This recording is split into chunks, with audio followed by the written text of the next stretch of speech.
This was a wonderful encapsulation of his creativity. Not only was he presenting, but he was helping us engage with it and actually be creative with interactive exercises. So I found that to be very mind-expanding.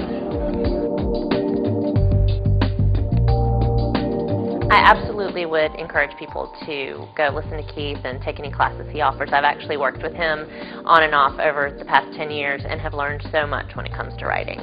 He is practical and he makes you think, and you can use everything he teaches you in your daily work.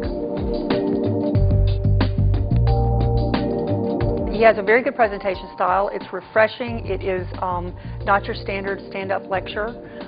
He does make you think.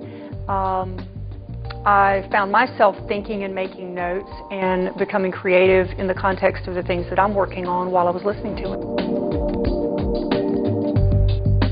Quick example. All right. I walked home.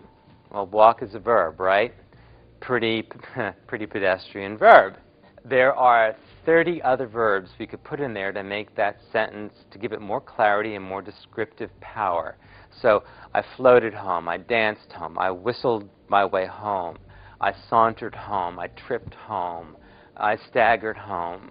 All of those are verbs with a lot of descriptive power that walk doesn't convey.